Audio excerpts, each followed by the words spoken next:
Շարունակվում է Առավոտ լսուն սիրելի հեռուստադիտողներ եւ մեր շատ հավատարիմ հեռուստադիտողներ վստահ եմ արդեն գիտեն ինչ է սպասվում, որովհետեւ երբ մենք այս հատվածում ենք, ապա պետք է խոսենք հատկապես հոգեկան առողջության մասին, իսկ այսօրվա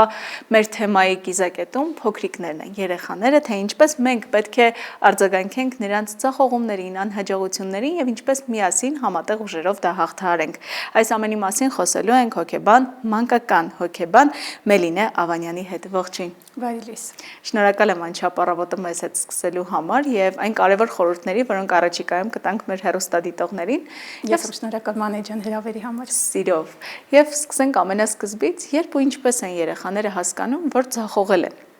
Եկեք առաջինը ձեզ ներկայացնեմ ինչ է անհաջողությունը ու որտեղից են երեխաները հասկանում, հա։ Տեսեք, նույնիսկ հասուն տարիքում ու տարիքային զարգացման բոլոր փուլերում մարդիկ անցնում են, չէ՞, անհաջողությունների միջով։ Ու երբ տեսնում ես մարդուն օրինակ ինչպես է այդ փուլը հաղթահարում, արդեն կարող ես հասկանալ, թե մանկության տարիներում ինչպիսին է եղել ծնողների վերաբերմունքը, ու ընդհանրապես իր վերաբերմունքը հաջողության կամ անհաջողության նկատմամբ։ Ու ինքը բնականon երևույթ է համարվում կյանքի զարգացման տարիքային բոլոր փուլերում ինքը առկա է լինում, բայց այստեղ ամենակարևորը ինչպես են ծնողները վերաբերվում, հա, երեխայի անհաջողությանը, որովհետև ինչպես խոսելը կամ քայլելը երեխայի առաջի, հա, կամ չգիտեմ, մամա, պապա ասելը նույնիսկ կարևոր է նույնքան, որքան երեխայի հաջողությունը կամ անհաջողությունը։ Եվ հետևաբար ծնողի վերաբերմունքը նպաստում է նրան, որ երեխան որոշակի կերպով վերաբերմունք ունենա անհաջողության նկատմամբ, որից եւ ելնելով, օրինակ, ձևավորվում է երեխայի ինքնագնահատականը,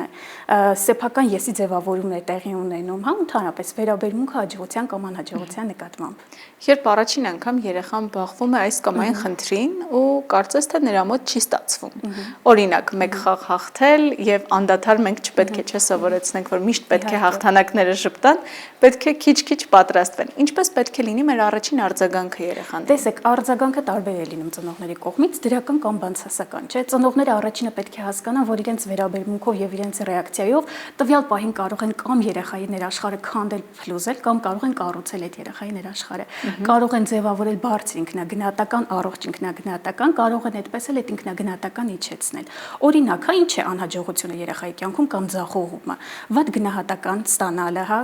կոնֆլիկտները ընկերների հետ կամ սպորտային որոշակի հաջողություններ կամ անհաջողություններ։ Պատկերացրեք օրինակ երեխան, հա, սպորտային որոշակի անհաջողություն է գրանցում ու ծնողի սուր, կոպիտ կամ բացասական ռեակցիան ինչպիսի հոգեվիճակ կարող է երեխայի մոտ առաջացնել։ Երեխան, ով արդեն ունի ներքին որոշակի հակամարտություն կամ ներքին որոշակի կոնֆլիկտներ, ծնողի վերաբերմունքից սկսում է ինչ առաջացնել իր մոտ վախ կամ այդ վախը որոշակի եթեկա սկսում է սրել, հա,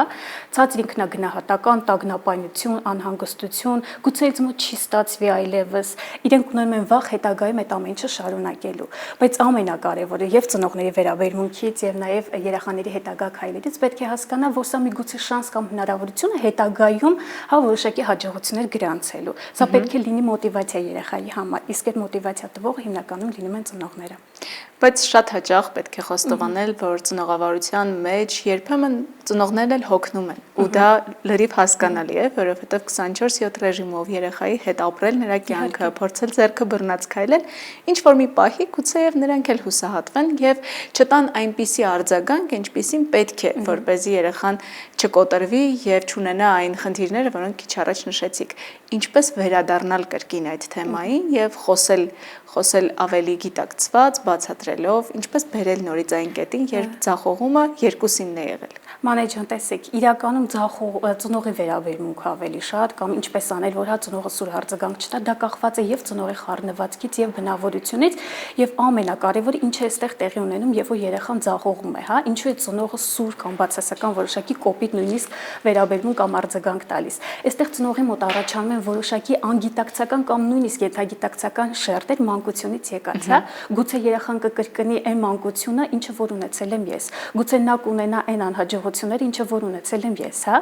բայց սա պետք է դիտարկել որոշակի կերպով ուղղակի փորձ երեխայի համար, սա վերջը չի։ Եթե ծնողը հասկանա, որ սա երեխայի համար վերջ չի, այլ գուցե ինչ-որ բանի սկիզբ է, հետեւաբար երեխան եւս այս ամեն ինչը կընդունի նման կերպով։ Վերցնենք օրինակ ինչ-որ մի օրինակ, հա, երեխան սպորտում ձախողել է։ Եթե ծնողը սուր արձագանք տա դրան, քեզ մոտ չստացվեց, ափսոս են մեր ջանքերը, որոնք որ մենք կիրառել ենք, հա, տարիներով քեզ տվել ենք սպորտի ու դու չհաջողեցիր սա, երեխայի մոտ առաջանալու է վախ, որ ես չեմ կարող, հա։ Ինչու, որովհետև միգուցե ծնողը այդ տարիքում ունեցել է նմանատիպ անհաջողություններ, հետեւաբար ենթագիտակցորեն իր մոտ առաջանում են, հա, ու առաջ են գալիս մանկության վախերը, պատկերները, որոնք որ նա ունեցել է։ Իսկ եթե դա դիտարկենք որպես փոքրիկ հաջողություններ, ես միշտ համարում եմ ու միշտ ասում եմ, որ այդ անհաջողությունների հիմքում ու ներսում կան որոշակի փոքրիկ հաջողություններ։ Օրինակ երեխան, ով որ ունեցել է սպորտում անհաջողություն, եկեք դիտարկենք այլ կերպ, որն է կայանում, հա, այստեղ փոքրիկ հաջողություններ է, բայց ինքը ռիսկ է չի արել գնալ գուցե առաջին անգամ այդ մրցմանը։ Սա եւս կարելի է համարել փոքրիկ հաջողություն։ Գուցե ներքին այդ հակամարտությունից կամ կոնֆլիկտներից ելնելով ինքը գնացել է այդ մրցմանը։ Սա եւս հաջողություն չէ, կարելի է համարել։ Այո, իսկապես։ Ծնողների համար դա համարվում է լուրջ ինչ որ խնդիր, քանի որ իրենք իրենց երեխայի մեջ տեսնում են իրենց ներսի փոքրիկ երեխային, որ ունեցել է որոշակի անհաջողություններ կյանքում։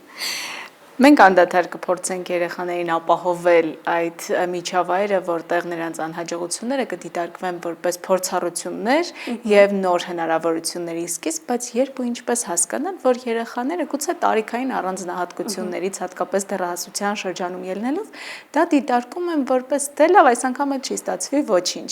եւ խնդիր կառաջանա անդադար ձախողելու եւ եզրակացություններ ու եզրահանգումներ դրանից չանելու։ Տեսեք, այստեղ ավելի շատ խոսքը կայանում է ներողություն այն երեխաների մասին, ովքեր ունեն որոշակի կերպով տագնապներ, որոշակի վախեր ու տարիքային զարգացման տվյալ փուլը որոշակի կերպով առավել սուր են, հա, տանում։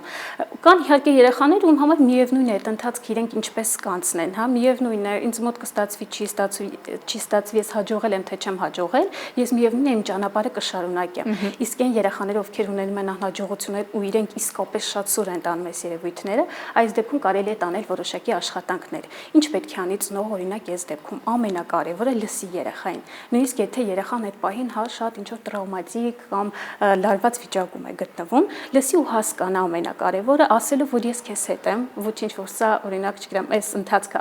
չի հաջողվել քեզ մոտ կստացվի անպայման մյուս անգամ մենք քո կողքին ենք։ Կարևոր է նաև համեմատություններ չտանել այլ երեխաների հետ, ինչ որ անում են շատ ծնողներ, հա։ Մեր հարևանի երեխան, տղան կամ աղջիկը տես ինչ լավ են սովորում օրինակ դպրոցում, ինչ հաջողություններ են գրանցում, իսկ դու նման ես մայրիկին, հայրիկին, քեռեին, չգիտեմ, հա, սկսում են նմանատիպ համեմատություններ տանել։ Իսկ այս համեմատությունները արդեն երեխայի մոտ առաջացնում է ոչ միայն ներքին կոնֆլիկտներ, այլև կարող է առաջացնել նախանձ, ատելության զգացում, անարդարության զգացում մարդկանց նկատմամբ։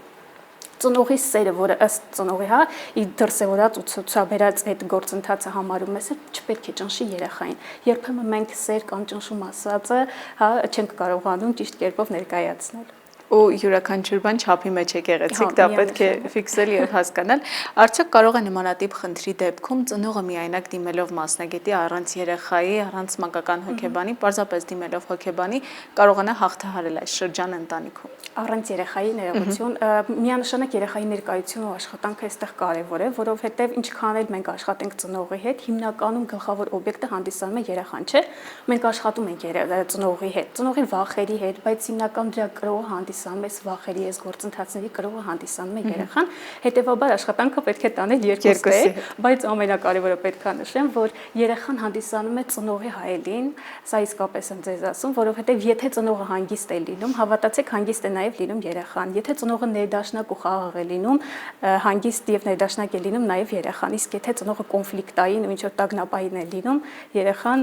էլի տագնապային, հա, միանշանակ կոնֆլիկտային է լինում։ Կան արդյոք այնպիսի գաղտնիքներ, որոնք կիրառելու դեպքում կկարողանանք յուրաքանչյուր իրավիճակում մեր հոգեկան հավասարակշռությունը պահպանել երեխաների հետ շփման ժամանակ եւ չպրոյեկտել մեր պատմությունները նրանց մեջ, ինչպես արդեն նշեցիք։ Ինչ անել։ Տեսեք, ամենակարևորը հասկանալ, որ դա երեխայի կյանքն է, ոչ թե իմ կյանքը, որովհետեւ ես իմ կյանքը ապրել եմ։ Ես միշտ ասում եմ, այն տարիքային զարգացման փուլը, որ անցնում են երեխաները, ծնողներ ու մեծահասակները արդեն անցել են այս փուլը։ Հետևաբար ծնողները պետք է հասկանան այն երեխաներին, ովքեր որ տարիքային զարգացման փուլում ունեն որոշակի անհաջողություններ կամ խնդիրներ, հա։ Ամենակարևորը հասկանալ երեխային, չհամեմատել, միշտ երեխայի կողքին լինել, փորձել օգնել երեխային իր ձեռքը բռնած, որովհետև ծնողը հիմնականում այն դերն է կատարում, ով որ երեխայի ձեռքը բռնած տարիքային զարգացման բոլոր փուլերով ու կյանքով փորձում է անցնել։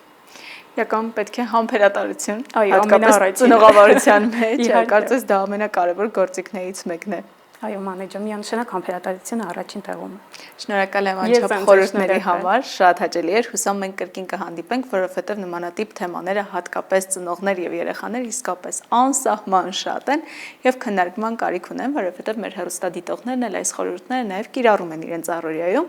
Շնորհակալություն։ Ես եմ շնորհակալ։ Եվս մեկ անգամ հիշեցնենք, որ Առավոտ լուսոն շատ հաճախ անդրադառնում է առողջությանը, մասնավորապես հոգեկան առողջությանը եւ առաջարկում ձեզ տարատեսակ ելքեր, բայց միևնույն է յուրաքանչյուր խնդրի դեպքում պետք է առաջին հերթին խորհուրդներին հետևելով դիմել մասնագետի։ Շնորհակալություն։ Շարժվելով առաջ, առաջարկում ենք ձեզ երաժշտություն։